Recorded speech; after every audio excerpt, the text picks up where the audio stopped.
Hey, welcome to the Wisconsin Drunken History Podcast. We are your hosts, Eric Sturgeon. And I'm Russell Sari. This podcast is about all things Wisconsin, history, music, culture, and beer. Although we don't often use strong language, the content is not intended for young audiences, so listener discretion is advised. If you love the bluegrass music you hear in this intro, please check out Dang It's from Madison, Wisconsin by visiting their website, dang-its.com. Now on to the show.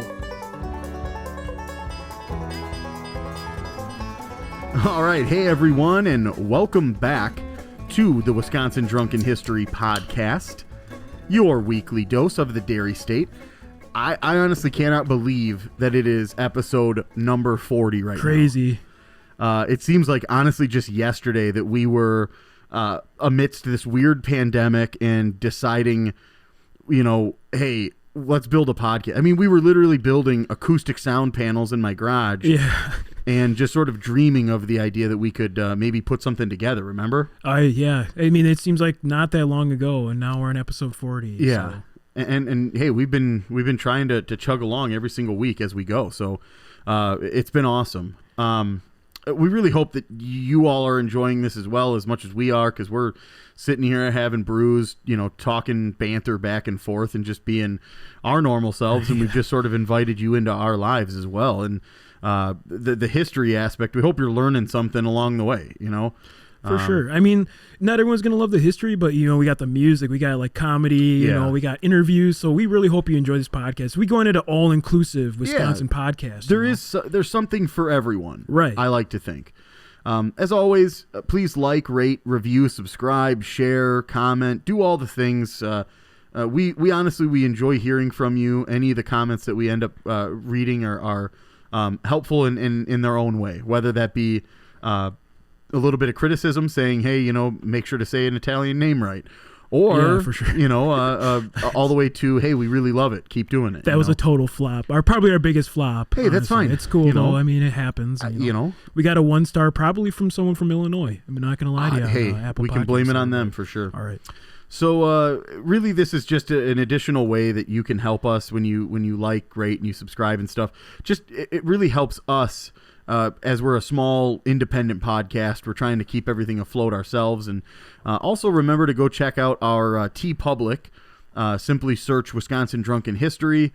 Once you're in at teepublic.com, you'll find a whole slew of products with our logo on them. And masks even, Oh, yeah, for sure. I mean, those are still relevant now. I'm kind of getting sick of them, but yeah, I mean, if you want one, snag one. So Absolutely. So they definitely they have sales, randomly throughout months, and Russ and I try to stay on top of posting those so that way you guys can take advantage of all the best pricing as well. So we have some really neat stuff coming up. In different episodes and in future, hopefully this summer, that we're able to actually unveil finally. We've been working on stuff behind the scenes and getting prepared, and now it's just a matter of will the environment around us help us. So today we have a special episode for you about Valentin Blatz. Is that right? Yeah, that's the Swedish pronunciation. It's Valentine or Valentin. Okay. Swedish German is probably Valentin. So. Yeah. So it's the Blatz beer, the Blatz Brewery, like just an absolute Milwaukee staple. Right. I mean, obviously there's a bunch of different Milwaukee beers that are staples, but this is just another one of them that has a great history and a cool story. So we also have great Wisconsin music from the Golden Grenades. We have another brew review. We have infamous How Many Locos You At, and a special interview with Low Daily Brewery. And so without any further ado, let's just go ahead and rock the history here. Yeah, so today we're talking about Valentin Blatz and Milwaukee's finest beer, as it was labeled. Valentin Blatz was born in Miltenberg, Bavaria on October 1st of 1826.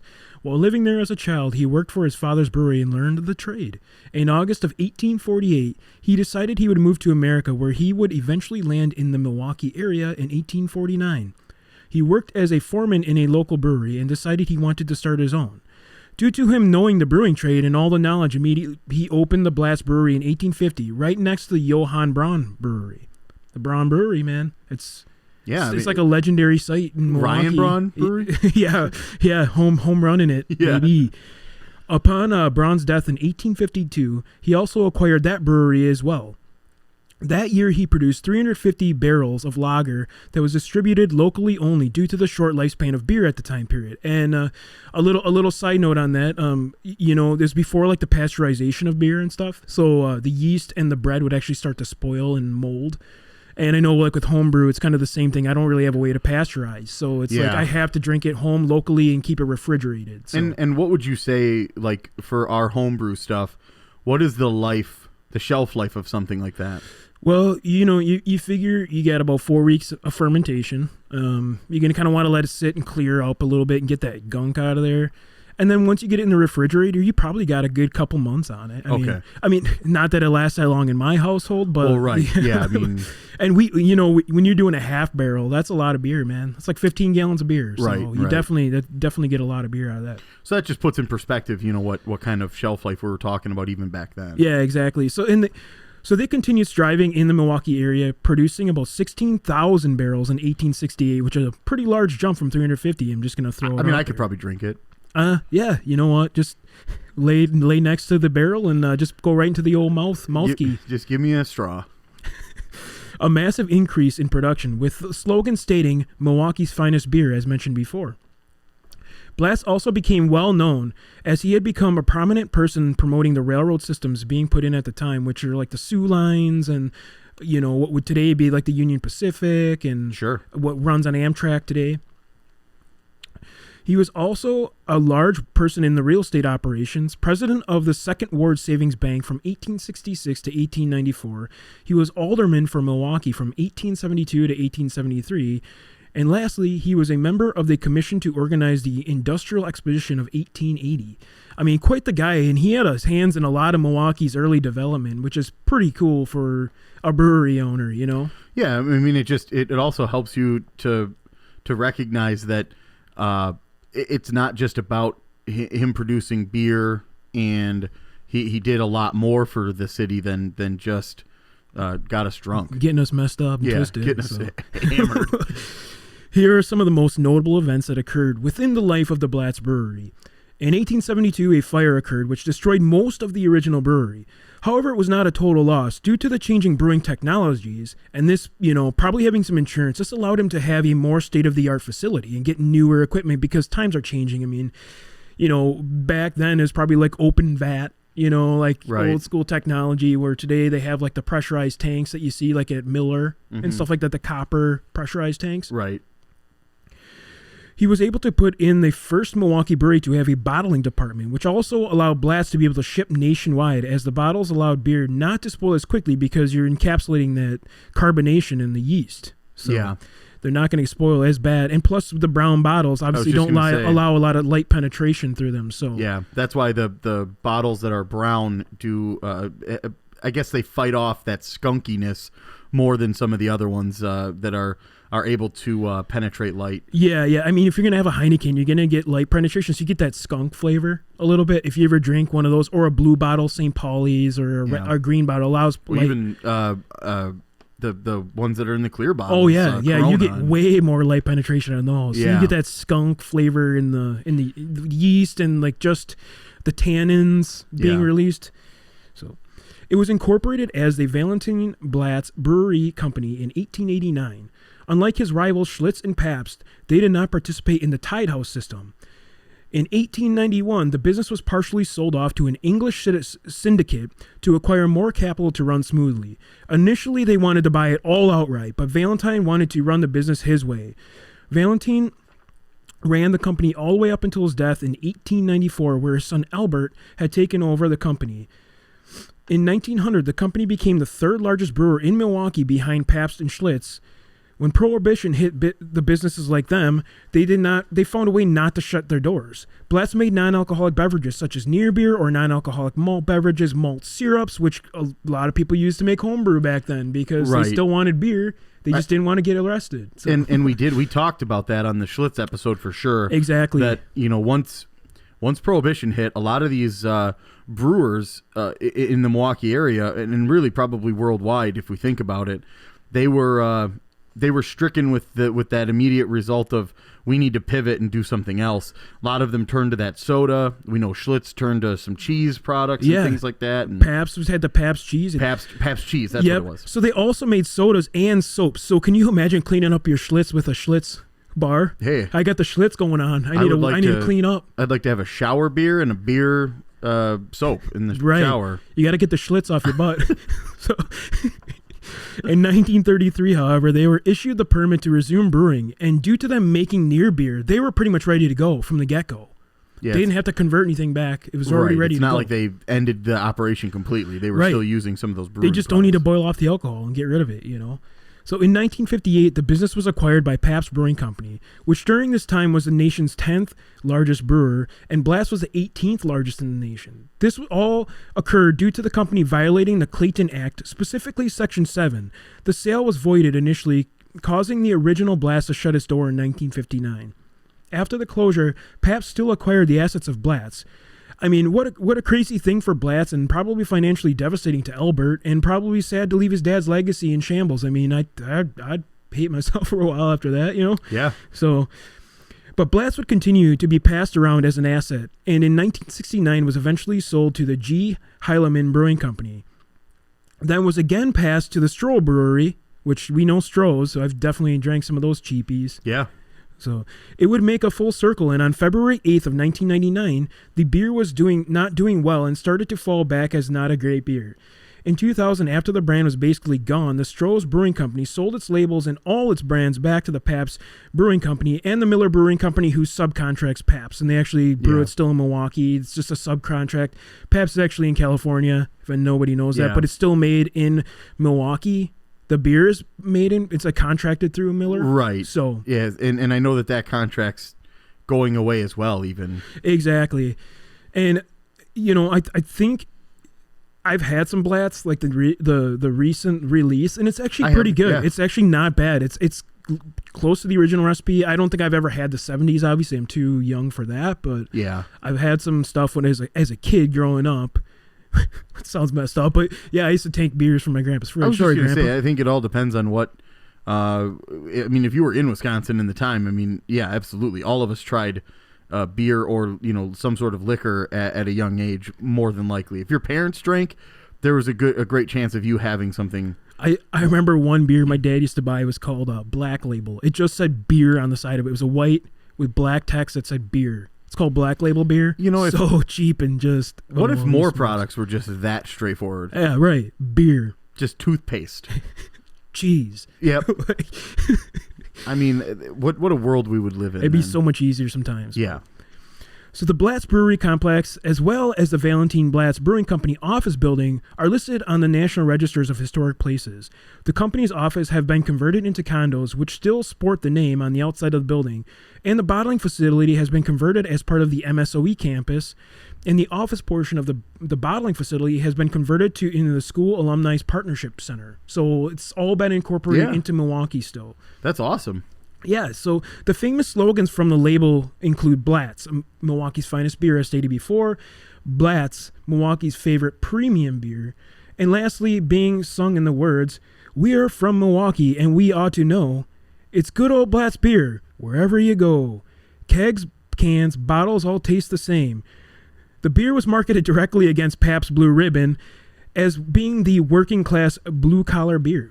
And I don't know if you ever heard that song where it's like rednecks, White Sox, and Blue Ribbon beer. Have you ever heard that song? It's like an old country song. I guess my question would be, what happened to Pabst in the last 20 years to where they're not considered like the white collar beer anymore? They're no, it's like hipsters.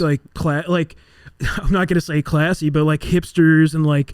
Like kind of like the emo crowd, like the pop punk crowd even sips those down. I mean, it's like... I mean, I'm not saying that anybody... I like all that stuff. I'm not judging anyone, honestly. And anybody can grab a damn beer, whatever beer they want, but it just so happens that you generally see the Pabst in the hands of, an artist or a younger, hip, generation, not... I remember, I think it was early 2000s. It was even adapted into the hot rod culture, so I think that kind of helped it take off too. Yeah.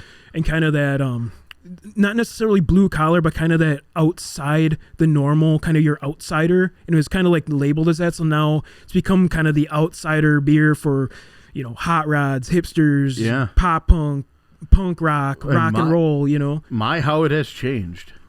Yeah, definitely. But it'll continue to be a decent beer even today. If you get a chance, go and grab a Blatz. I actually just had some recently. It's pretty tasty.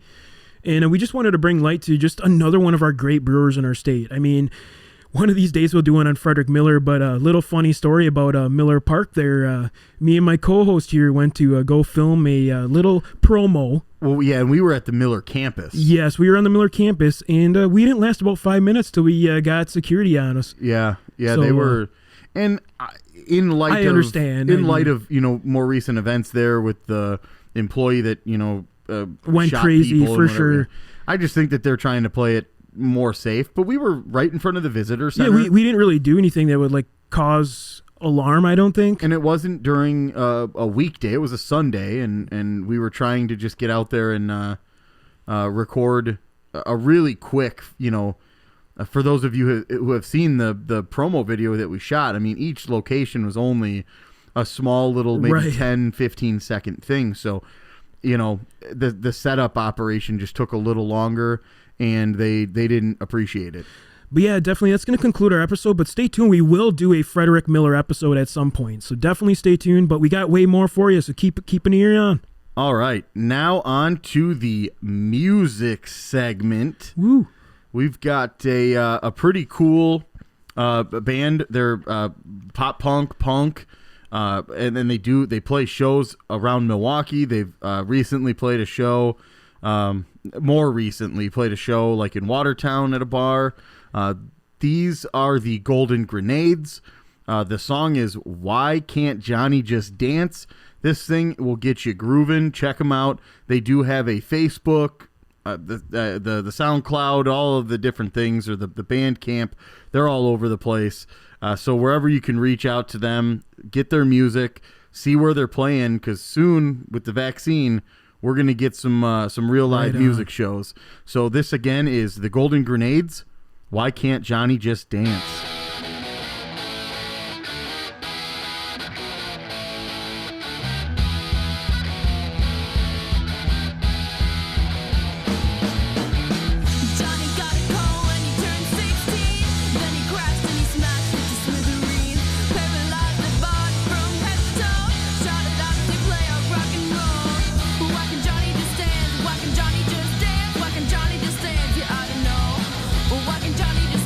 Why can Johnny just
All right. That again was the Golden Grenades.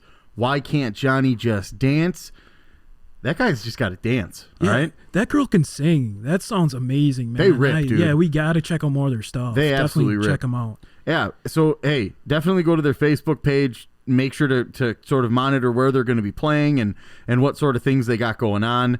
2021 is kind of going to be one of those just check and see. Right. Nothing that's scheduled right now is absolutely certain, so we'll get there, and eventually we'll have something going. But on to our brew review. We got a cool one today. Yeah, this is Hillsboro beer. It looks like we've got what are these, like the Lions? Yeah, those are some like Regal Lions. Yeah, and then the state of Wisconsin in between a couple Regal Lions trying to jay it off or something. It's weird. It looks cool though. Jay it off. That's awesome. No, like it looks like you're about to like get knighted and you gotta like fight somebody or something for this beer. Like I need to pull a sword out and just whack someone with a sword to like fight for this thing. But this is a cream ale, and it's actually brewed and canned by the Potosi Brewing Company, who we've had on the show previously. Awesome people. And it's really good. It's one of those cream ales. It's 4.9% alcohol by volume, so you could probably drink this one and have a few and not get too schnocky and like falling over and going ass over tea kettle. Holy shit! What did you just say? Ass over tea kettle. That sounds hot. Yeah, my grandma used to say that all the time. I don't know. That's weird. Ass over tea kettle. Like you got to really think about it. Like ass over tea kettle. You got to think about it. It's like kind of sounds like somebody's getting bent over a tea kettle. This one, to get one of these, I'd bend someone over a tea kettle. Yeah. I'm just going to throw it out there. It's pretty tasty. It's definitely that cream is coming through. I'm getting a hint of vanilla and almost a coffee flavor out of it a little bit. Yeah, it's definitely a smooth, luscious, quaffable ale. Yeah, it's very smooth. It's highly drinkable, especially we got these things cold right now. These are just really making my day. But I'm going to read out the can just so you can kind of see that. So the can is like almost like a 70s yellow, I would say. Do you agree? Like almost like if you were to see a furniture in the 70s, it'd be like this colored yellow. But there's two lions surrounding the state. They're actually red. And it says this Hillsboro beer was actually established in 2022. I'm going to just throw that out there. But I'm going to read off the can, just so you can kind of get like a little summary of what's going on here. Awesome. Don't settle for an ordinary beer when you can enjoy the best. Brewed right here in the great state of Wisconsin. Hard work and honesty in every can. Hops take a back seat in the smooth, luscious, quaffable ale, brewed with Madagascar vanilla, which it's coming through heavy for me. That tastes so good. This cream ale will have you leaping for more. Leaping, baby. I'm leaping. I'm Lambo leaping right now. I like over this table. I'm not really necessarily just a standard like ale fan. What 4 point? What is this 4.9? 4.9. I mean, it tastes great. I really like, so this beer, like after you had like a big dinner, this would be like just a great after dinner beer. It's literally like a dessert. It tastes like the vanilla is coming through very strong, and I like it. I know some people don't like sweeter beers, but this one is actually pretty good. It seems maybe a slightly undercarbonated. And you're not getting hops. Exactly. You're not getting hops. So there's not a lot of bitter, if any bitter at all. Maybe that's part of what the difference is for me, is that I'm more used to getting that vibe from the beers that we drink. Is very hoppy, very carbonated, bitter, very carbonated. Yeah, this one's a very lightly carbonated. Like I mean, if you can even look down right now at the liquid, and there's barely any bubbles in it. Yeah. I mean, it's very lightly. But it's almost like a vanilla soda. Yeah. I don't want to be like. No, it's not like it's not like a cream soda, but there's definitely that vanilla cream flavor you're getting up front. But you still got the beer, like the malty beer. I don't know. I really like this. Eric, where did you pick this one up at? I have never seen this one myself. So I found it at Festival Foods. We've been shopping there a lot more recently, and they have very similar to the other liquor stores around here. Total Wine and Ray's and all these other things. Ray. They have a lot of Wisconsin variety beers that you just don't find necessarily at like a Walmart or even at like Quick Trip. They've sort of narrowed their narrowed down to what people buy, and that's, because they don't have a giant liquor selection. I mean, maybe there's one or two craft beers, but I mean, the most crafty it gets is like Guinness. Yeah, that's just crafty. They have carbon for of them. And it's weird because it's a hit or miss when you go to Walmart, though. You don't know what you're going to get. They don't have anything at Walmart. Barely anything. It's You've got your normal Busch, Miller, Bud. I mean, sometimes they'll have like a couple lakefronts or maybe a Sprecher's hidden in there, but it's not like they're. But like lakefront, your normal good lakefront beers, not any of the seasonal stuff. Right. Or not. Yeah, I didn't mean good lakefront. All lakefront beers are great, but what I meant was the seasonal ones. You get all the ones that are year round. But though, I mean, again, they don't necessarily carry because that's not their crowd. Their crowd is there to buy a case of Busch Light and or a Bud Light or a Miller Light, and they're just going to take a 30 rack home and polish it off. That's what I really like about Woodman's and Festival is they actually have a Wisconsin beer section. So for like our podcast, it makes it a lot easier to find a new beer when it's released. They always have seasonals, new releases, big bottles, tall bottles. I mean, you're not going to get like super special. You're going to have to actually go to like a specialty store, probably Total Wine. I know for me, Total Wine has a lot more, but it's also it is hit or miss in what because we've reviewed a ton of beers at this point. We're seeing the same ones on the shelf. Oh, so for sure. To find this like Hillsboro, which like we said, it was established in 2020, so that's the reason why we're finding it. Because it stands out to me because I've never heard of it. Yeah, but if you see this one on the shelf, like if you go to festival and see this, please pick it up. Give us some feedback too, because we just want to know your thoughts. It's not your typical hoppy beer. It's more of a malty dessert beer. Yeah. So let us know what you think. And again, it's a great flavor. All right, now on to our How Many Locals You At? Yeah. This one is another one of those fantastic high numbers. Repeat offender. Ooh. So let's dive right in here. A Madison man found allegedly driving drunk in a ditch. Oh, wow. Posted a $1,000 cash bond on Friday in Sauk County.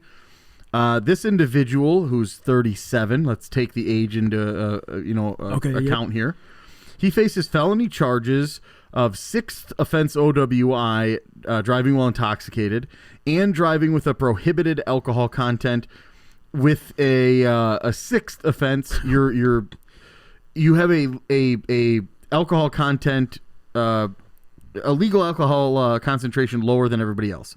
So that's what the prohibited alcohol content is. His is 0.02, not 0.08. Yeah, so it's not even a beer. Exactly. So according to the criminal complaint, the Sauk County Sheriff's deputy found this individual in a southbound ditch around midnight on August 28th along State Highway 23 near Highland Road in the town of Westfield. The deputy saw a vehicle with its lights on driving slowly along the ditch, driving in the opposite direction of traffic, which is always a good thing. Oh, yeah.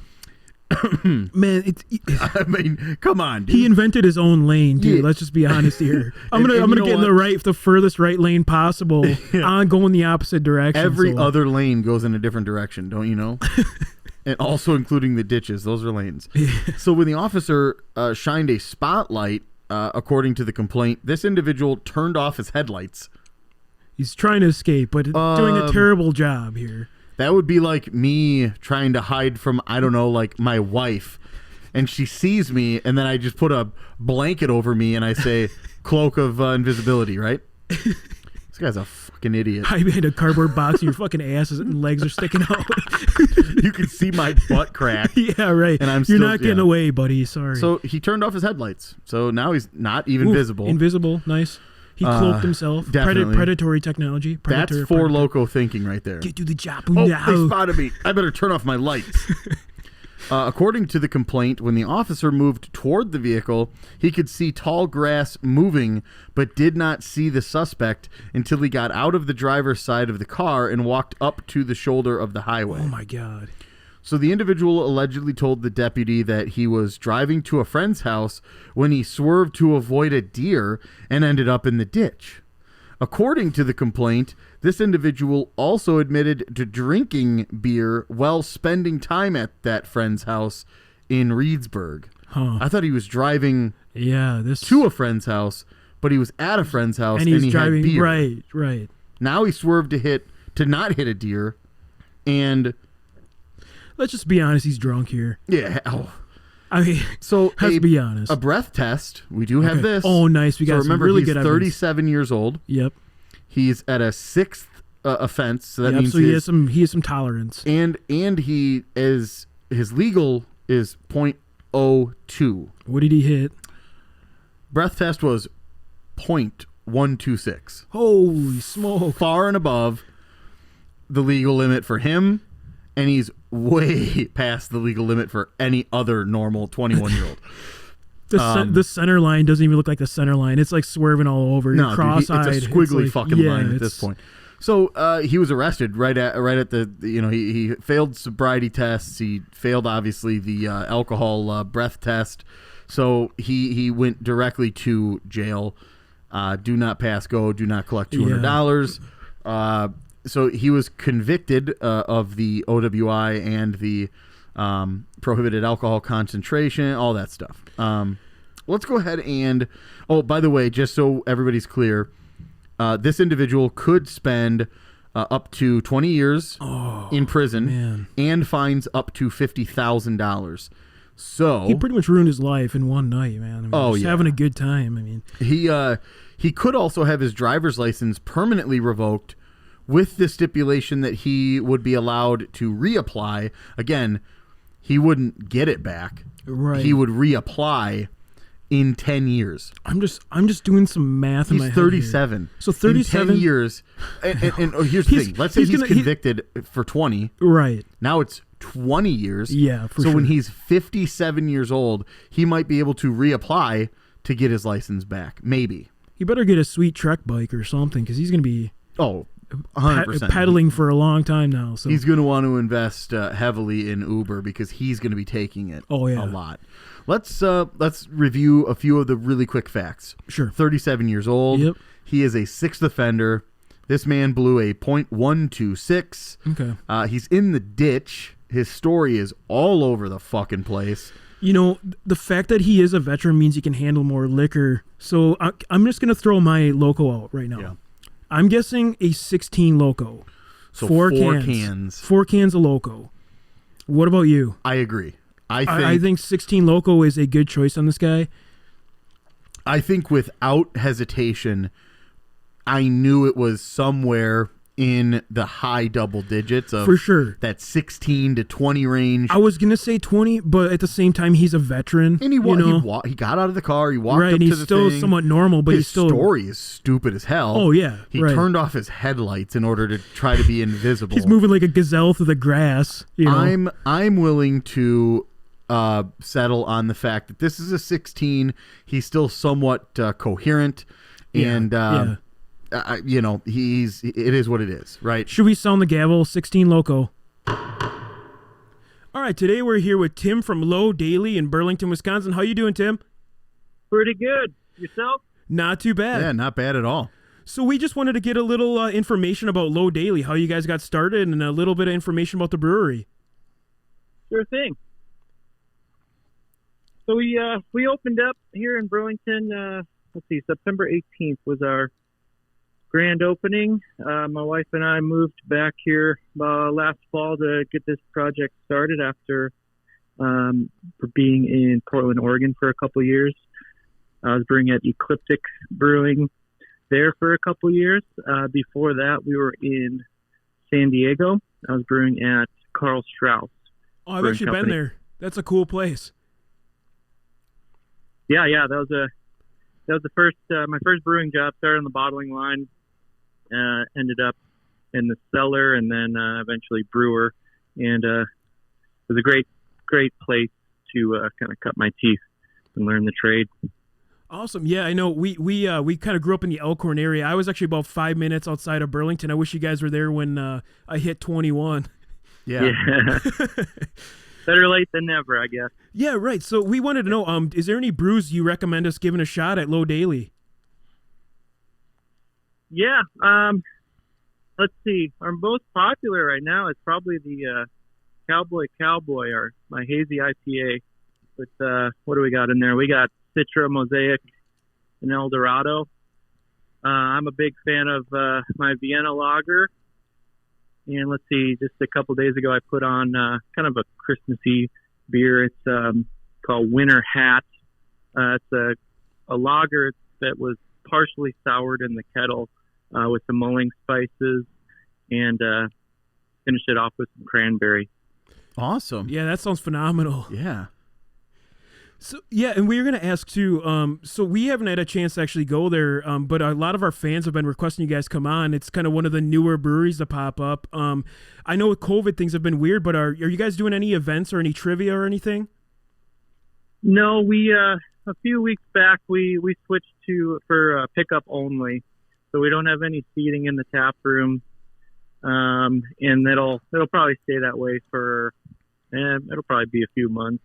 Yeah, definitely, and we're sort of nearing the end, if you will. There's definitely like a light at the end of the tunnel, if you will. So it's definitely good. Play it safe at least for the next couple months. Before we all get vaccinated and stuff. Yeah, and we luckily we had a pretty mild fall, and so we had a couple months of decent weather for outdoor seating. We got a pretty big space out behind the building. Awesome. So that was very nice to have. And then the weather started to turn, and didn't feel great about having people in the tap room, so we decided to just kind of simplify everything. And right now we're just selling in 32 ounce crawlers and growlers, and we're going to start slinging some 16 ounce cans and 4-packs and stuff like that. Awesome. Yeah, that'll be great. I'll definitely, I live closer. I'm in Muskego here, and I definitely will stop by and do some sort of a pickup order, and then we can definitely review some beers on here as well. Awesome. Yeah.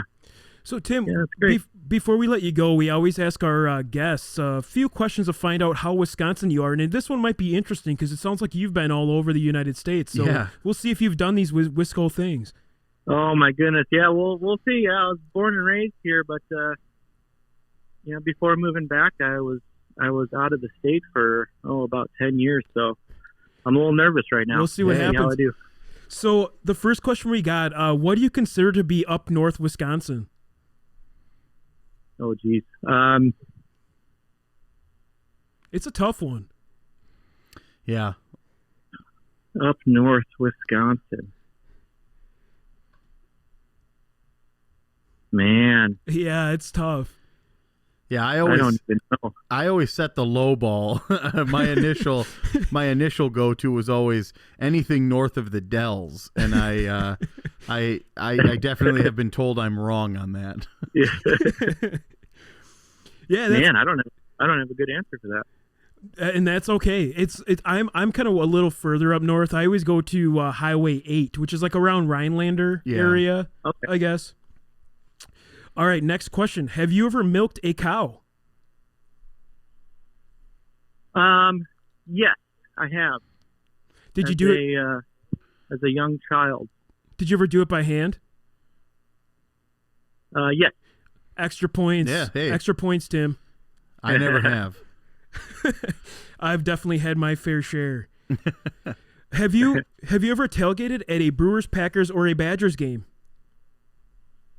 Oh, all three, not at the same time. The trifecta. Hey, the trifecta. There you go. You've done You it. bet.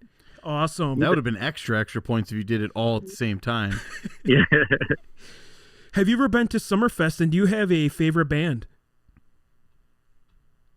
Yes, I've been to Summerfest. Let's see. I'm trying to think.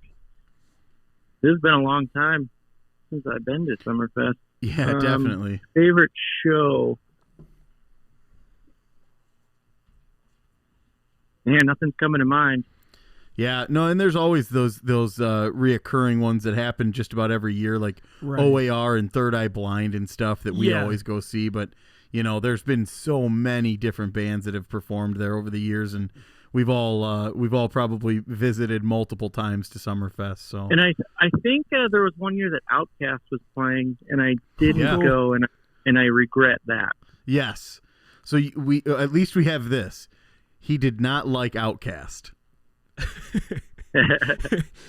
All right, so I got another question for you. Do you make beer brats, and is there a low daily beer we should try with beer brats?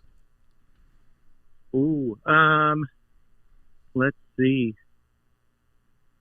Good beer for simmering a brat in, probably the Banjo Kolsch. Oh, nice, yeah. We'll have to give that a shot. Kolsch's are always a good choice for brats, honestly. Yep. All right, next question I got. Have you ever been to a supper club, and do you have a memorable one that you want to recommend? You know what? I don't think I have. Maybe as a kid, if my folks brought me to one, I'm sure they did, but I don't have any strong memories of one. Yeah, definitely. And there's so many that don't say supper club in the name, so they may be considered one, or there's the map of all the ones that exist. It may have been on that, but you wouldn't have maybe even known. That's very possible. Next question I got for you. We got two more for you. Have you ever hit a deer? Not while I was driving a car. I was a passenger in a car. And the deer ran across the highway, and we clipped its back legs.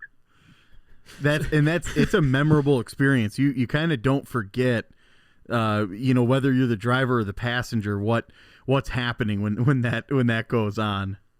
Yeah, I have had a number of close calls. Oh yeah. All right. Most people have had close calls. Yeah. All right, Tim, I got one more before we let you go today, and we really appreciate your time. Other than Low Daily, do you have a brewery? It doesn't have to be in Wisconsin that you recommend people go and check out. Let's see. There's quite a bit, but the first that comes to mind is Gathering Place in Milwaukee. Yeah. They're pushing out some really good beers. Awesome. Yeah, they're definitely one of those ones that, in Milwaukee's just filled with the craft beer and microbrews and stuff, but Gathering Place always seems to be putting out a really decent product at all times. Yeah, very, very consistently good. We got to get them on the show. Actually, it'd be really cool to have those guys on here. Definitely, and honestly, we would love to once everything's safe and we can get together. We would love to come and talk beer with you right there in Burlington. So we'll try to arrange something with you as soon as it's safe, and we'll bring you a couple of can koozies too with our logo on it. Yeah, that'd be great. Awesome. Looking forward to it. Thank you so much for your time today. Absolutely, thank you. Well, thanks for having me on. All right, have a good rest of your Sunday. All right, you too. All right, care. bye. All right, bye.